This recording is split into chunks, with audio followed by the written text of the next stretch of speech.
라이트 앤 딜라이트 3월 31일 말씀 묵상 시작하겠습니다. 거룩하신 아버지 하나님, 오늘도 주님께서 허락하신 날을 살며 주님의 말씀을 품고 주님과 동행하기를 원합니다. 주님 간절히 기도합니다. 이 땅의 전쟁을 그치게 하시고 온 땅에 평화가 임하게 하옵소서. 주님 나라의 공의와 평화로 세상을 다스려 주옵소서. 예수님 이름으로 기도합니다. 아멘.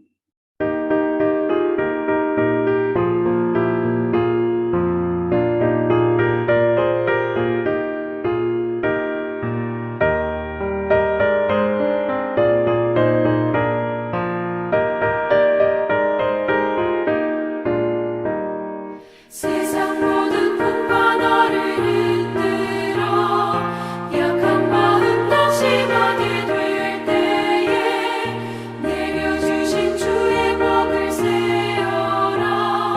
주의 크신 복을 내가 알리라. 받은 속을 세워봐라. 그 주신 복을 내가 알리라. 받은 복을 세어보아라. 주의 크신 복을 내가 알리라. 세상 근심 걱정 너를 누르고 십자가를 등에 지고 나갈 때 주가 내게 주신 복을 세어라. 두려움 없이 항상 찬송하리라. 받은 속을 세워봐라. 그 주신 복을 내가 알리라. 받은 복을 모두 세어보아라. 주의 크신 복을 내가 알리라.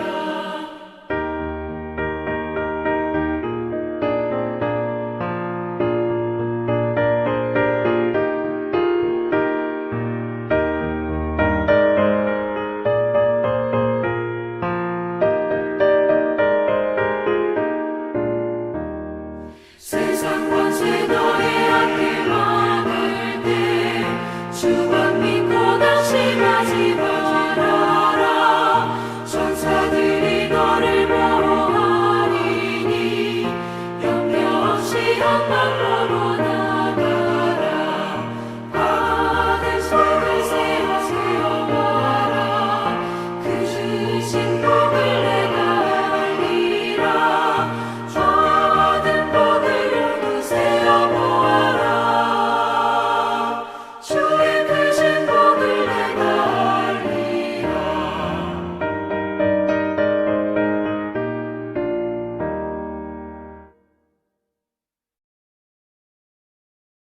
레위기 17장 1절에서 16절까지의 말씀입니다. 여호와께서 모세에게 말씀하여 이르시되 아론과 그의 아들들과 이스라엘의 모든 자손에게 말하여 그들에게 이르기를 여호와의 명령이 이러하시다 하라. 이스라엘 집의 모든 사람이 소나 어린 양이나 염소를 진영 안에서 잡든지 진영 밖에서 잡든지 먼저 회막문으로 끌고 가서 여호와의 성막 앞에서 여호와께 예물로 드리지 아니하는 자는 피 흘린 자로 여길 것이라. 그가 피를 흘렸은즉 자기 백성 중에서 끊어지리라. 그런즉 이스라엘 자손이 들에서 잡던 그들의 제물을 회막문 여호와께로 끌고 가서 제사장에게 주어 화목제로 여호와께 드려야 할 것이요 제사장은 그 피를 회막문 여호와의 제단에 뿌리고 그 기름을 불살라 여호와께 향기로운 냄새가 되게 할 것이라.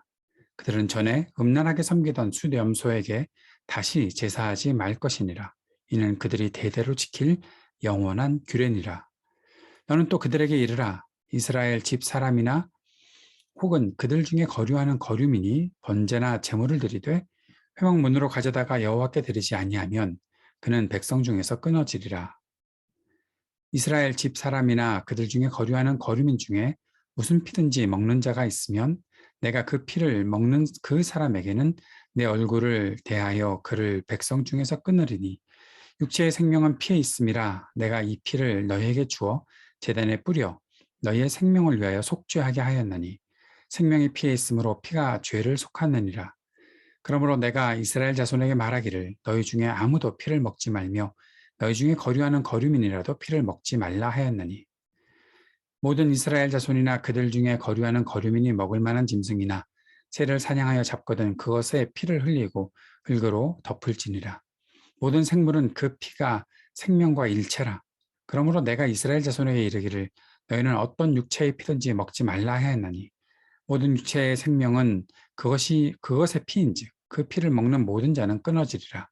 또 스스로 죽은 것이나 들짐승에게 찢겨 죽은 것을 먹은 모든 자는 본토인이나 거류민이나 그의 옷을 빨고 물로 몸을 씻을 것이며 저녁까지 부정하고 그 후에는 정하려니와 그가 빨지 아니하거나 그의 몸을 물로 씻지 아니하면 그가 죄를 담당하리라. 아멘. 예, 17장은 짐승의 도살 또 피의 금지 규례가 나타나 있습니다. 제물로 바쳐진 고기를 먹을 때 주의점도 말씀하고 있습니다. 이 17장부터 시작해서 27장까지는 거룩한 삶을 위한 규정들이 나타나 있습니다.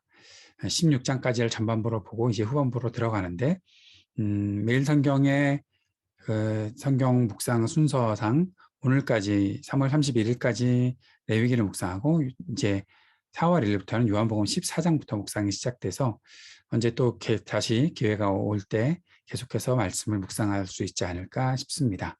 오늘 17장의 말씀만 보도록 합니다. 구약이 견지하는 생명의 존재는 숨과 피를 통한 상징성이 있다라고 보게 되지요. 레위기 앞부분 16장까지는 제의의 수단, 제사를 드릴 때의 수단으로서 제물의 피 처리를 다루고 있었습니다. 그런데 17장에서는 제물을 먹는 것과 관련해서 피 처리의 기능과 의미를 다루고 있죠. 여기에 세 가지 경고가 제시되고 있습니다.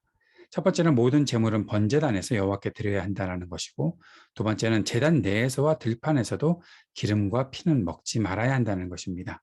세 번째는 부정하게 독주된 고기를 먹음으로써 스스로 부정해지지 말아야 한다라고 말하고 있습니다. 도축을 하는 것은 정해진 장소에서만 가능하다라는 것이죠. 도살된 이 피에 대한 엄격한 규정은 정해진 제단과 절차에 대한 엄격한 준수가 필요하다는 것을 보여주고 있습니다. 그리고 피를 먹는 것은 이교적 관행과의 혼합의 위험성을 주의하게끔 만들어주고 있는 것이죠. 그러한 위험성이 있다라는 겁니다. 피를 먹는 것이 이교적 관행에 분명히 있었기 때문에 이스라엘 백성은 거룩한 백성으로 하나님께서 구별하신 백성들로 피를 먹는 행위는 절대로 하지 말아야 한다라는 것입니다. 제단에 드려진 피를 먼저 생각하게 되지요. 이것은 하나님의 정결의 기능을 부여하신 것이다라고 볼 수가 있습니다. 그러므로 먹거나 다른 용도로는 사용하지 말아야 한다는 것이죠. 피를 드릴 때 그 피는 분명히 하나님께서 우리를 정결하게 하기 위해서 하시는 일들을 나타내주고 있었기 때문에 그것을 먹는 것은 안 된다라는 겁니다. 제단 위의 피가 정결용으로 사용된다는 것을 말해주고 있죠. 그래서 17장의 키워드는 제단, 정결의식, 피 이렇게 세 가지로 보고서 17장을 이해하는 것이 필요하겠다라는 겁니다. 제물의 적절한 처리, 어떻게 해야 제물이 적절하게 처리가 될까요? 정해진 제단 이외의 장소에서 가축을 도살했을 때 발생할 수도 있는 우상숭배의 여지를 없애려는 의도가 여기에 담겨져 있습니다. 모든 제의적 도살은 회막에서 수행되어야 한다는 것이죠. 평화제물의 지방도 번제단에서 드려야 하는 것이고 그 피는 뿌려야 하는 것이고 수렴소 우상에게 바치지 말아야 한다라는 것을 분명하게 말씀해주고 있습니다. 피를 섭취하는 것은 금지되어야 되는 것이고 그것이 왜 그런가? 피가 제의적 기능을 갖고 있기 때문이다라는 사실을 다시 한번 말씀해주고 있는 것이죠. 본국인이든 이스라엘 사람이든 외국인, 거류민으로 살고 있는 사람들이든 이스라엘 그 영역 가운데서 있는 자들에게는 피 먹는 것을 엄격하게 금지하고 있습니다.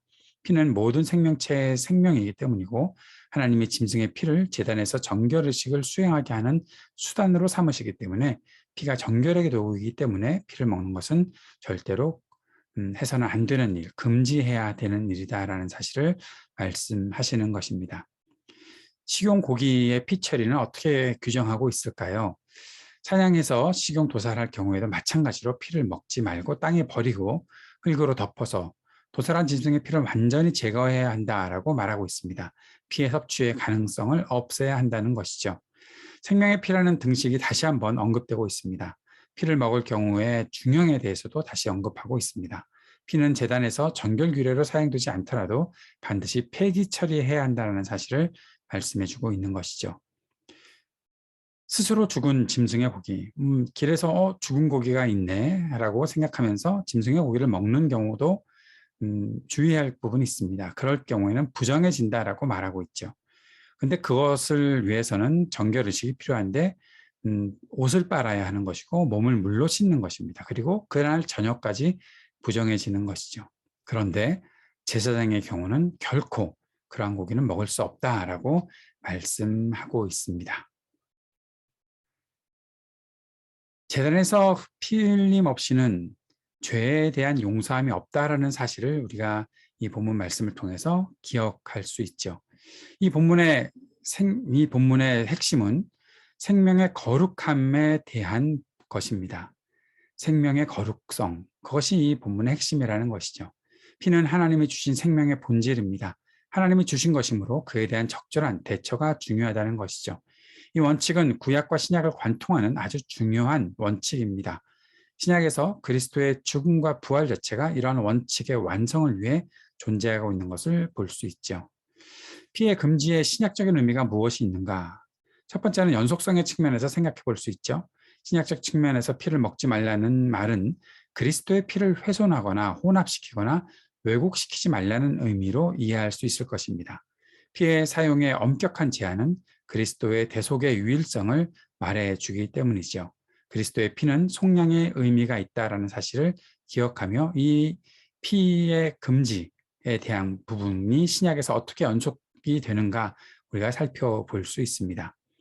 두 번째는 불연속성의 측면도 있죠. 우상에게 드려진 고기를 먹는 것을 금하지 않는다라는 사실입니다. 피를 먹고 마심의 문제는 성찬의 문제로 전환되는 것도 우리가 알 수 있습니다. 구약은 고기를 핏째 먹는 것을 철저하게 금하지만 신약에서는 적극적으로 성찬의 측면에서 피의 잔과 고기, 이 빵의 나눔의 자리에 참여할 것을 권하고 있죠. 우리가 상징처럼 여겨지기도 하지만 우리가 뭐 성찬 때 피를 마시는 것은 아니잖아요. 그런데 그 안에 이것은 그리스도의 피입니다라고 강조한다면 성경 구약에서 피는 먹지 말아야 되는 것인데 이걸 어떻게 먹느냐? 이것이 불온속성으로 나타난다는 것이죠. 여기에는 성찬의 측면에서 그래서 그리스도께서 우리를 위해서 흘리신 피에 우리가 참여한다라는 그런 측면에서는 구약의 피에 금지된 그 규례들은 이제 신약에서는 불연속성의 측면이 있다라는 것으로 볼 수가 있습니다. 그럼에도 생명 존중 사상은 여전히 유효하다라는 사실을 우리는 꼭 기억할 수 있어야 할 것입니다. 이스라엘의 거룩은 윤리적일 뿐만 아니라 기능적인 측면에서도 그 거룩함을 실현해야 했습니다. 여전히 신자들은 이웃에게 피 흘리는 범죄를 저지른다거나 그리스도의 피의 가치와 수고를 부인하거나 훼손하는 일을 하지 말아야 한다는 사실을 오늘 본문의 말씀을 통해서 볼 수 있게 되는 것입니다. 우리가 어떻게 거룩한 하나님의 백성으로 살 것인가 그 사실을 기억하고 우리에게 하나님께서 왜 이러한 계명들을 주셨었는지를 생각하며 그리스도께서는 그 가운데 우리에게 어떻게 속죄의 그 피를 흘리셨는지 우리를 속량해 주시는 피를 흘리셨는지 생각하고 오늘도 그리스도께 우리의 마음을 집중할 수 있는 이 말씀 묵상이 시간이 되었으면 좋겠습니다. 함께 기도하면서 생명을 존중하고 나를 위해 십자가를 지신 그리스도를 기억하며 거룩한 하나님의 사람으로 살게 하옵소서 기도합시다. 전쟁에 그치게 하시고 더 이상 희생이 생기지 않게 해달라고 기도합시다. 피해 당한 많은 사람들을 주님께서 긍휼히 여기시고 그들이 회복되고 치유될 수 있게 하여 주옵소서 함께 기도할 수 있으면 좋겠습니다. 약하고 고통당하는 사람들, 병든 이들을 위해 함께 주님 앞에 기도하며 나아갑시다. 우리 교회를 위해서 함께 기도하면서 주님의 뜻과 인도에 잘 따르는 교회가 될 수 있게 도와주옵소서 주님 앞에 함께 기도하는 시간 갖도록 하겠습니다. 같이 기도드리겠습니다.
하늘에 계신 우리 아버지여, 이름이 거룩히 여김을 받으시오며 나라가 임하시오며 뜻이 하늘에서 이루어진 것 같이 땅에서도 이루어지이다.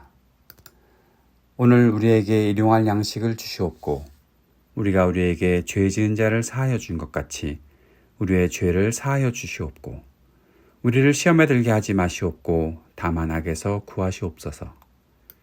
나라와 권세와 영광이 아버지께 영원히 있사옵나이다. 아멘.